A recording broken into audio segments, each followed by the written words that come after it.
Sri Lanka has seen its most violent day in recent weeks as Prime Minister Rajapaksa quit from his post on Monday and clashes left at least 5 people dead and over 100 injured. Sri Lanka MP Amarakirti Athukurala of the ruling party shot dead a 27-year-old man and then took his own life as per reports. Calls for President Gotabaya Rajapaksa to step down are now growing even stronger.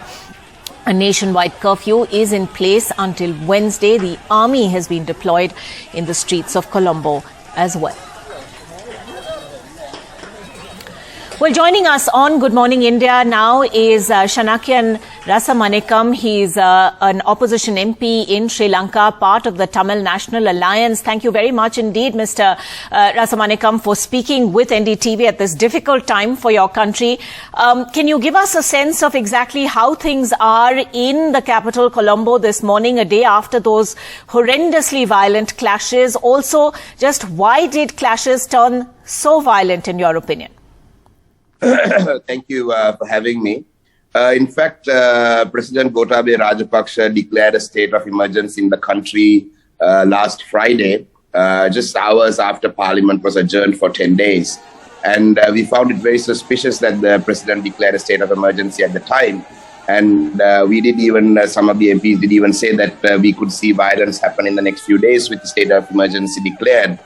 And Prime Minister Mahinda Rajapaksa, who was supposedly to resign on Monday, had called for an urgent meeting at Temple Trees, which is in the heart of the capital city, very close to where the protesting sites were, and had brought in a number of supporters from all over the country on buses to his official residence.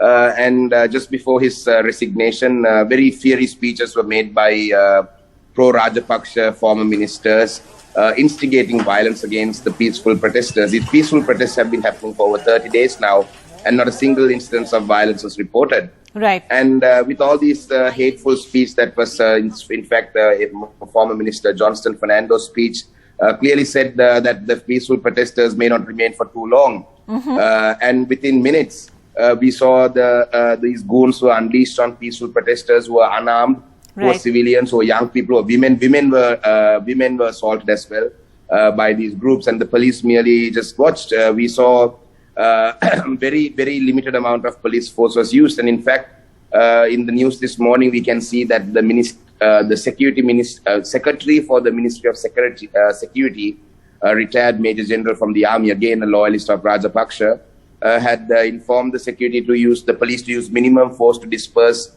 the pro-Rajapaksa supporters. So they unleashed violence on a number of citizens. And naturally, peaceful protesters, naturally citizens of this country stood up against it. And we saw a very ugly turn of events. So this was all instigated by the Rajapaksas. They had to be held responsible for the Mr. Rasamanickam, you're saying protests that have been largely peaceful so far have tipped over only because of Mr. Rajapaksa's supporters and what they unleashed yesterday.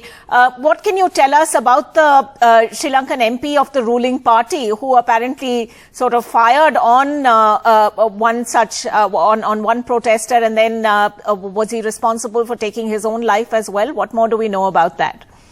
Well, precisely correct. That people are asking for the arrest of Rajapaksa for instigating this violence because they were just peaceful protesters, and these protesters went and attacked them, and naturally they had to retaliate. And now things are looking very blurry and very suspicious because media personnel are being asked not to cover most of the events that are happening. The country is in a state of emergency, so we see very little of what's going on outside other than what's on TV. And even with the MP, Member of Parliament who was killed, we are yet to really understand exactly how he was killed. There are various reports of how he got killed, but there is no official report from the police yet. So there's only speculation about how he was killed. And also, due to power cuts, right now, I'm sitting outside my house using my mobile phone to speak to you because I'm facing a power cut at my house and we don't know what time power will come back at. So all the networks Mr. Rasamanickam, may I also ask you at this point, the hope was that with Mahinda Rajapaksa stepping down as Prime Minister, there could be some end to this political impasse, that the opposition would somehow come on board and perhaps there could be some stability restored. Is that likely to happen given what we've just seen, or has that just been pushed back entirely? No, that doesn't. Prime Minister Rajapaksa resigning does not change anything in the country at all, because the request has been, the demand has been that President Gotabaya Rajapaksa resigns, along with him, to take his entire family out of the cabinet and the ruling government.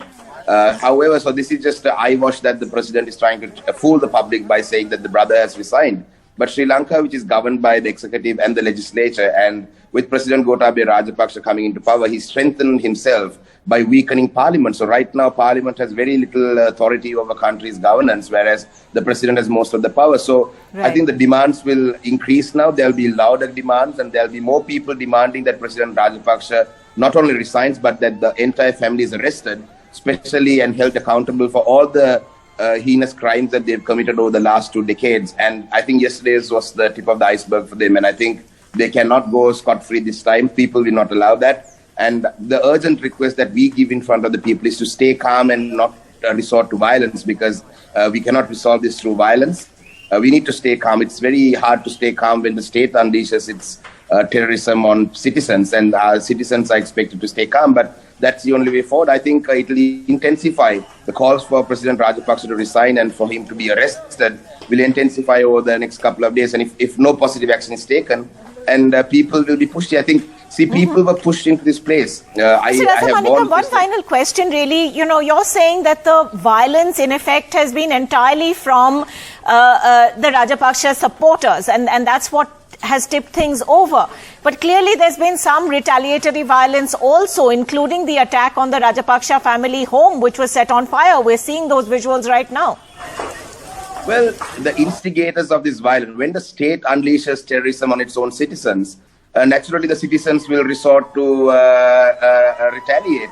And I think all these houses being burnt, it's very suspicious, because over 17 houses have been burnt, and all the houses have been evacuated. There have been nobody in these houses when they were burnt. No security given to these houses. So this is, and a certain group of MPs' houses have been burnt. And well, there are 100 or more government MPs. Why have they been spared then? So this all looks very, very suspicious. And with a state of emergency declared and curfew in place, we are wondering if this is the step towards going into martial law. If President can't rule the country anymore through democratic means, maybe this is a way to, maybe this is all staged by the government itself. We are yet to find out. All right, that's a very serious allegation you're making, Mr. Rasamanickam. It'll be interesting to see how things progress. For the moment, though, thank you very much for speaking with NDTV, and we certainly hope the violence eases and more stable times are restored to your country. Shanakiyan Rasamanickam of the Tamil National Alliance speaking with NDTV this morning.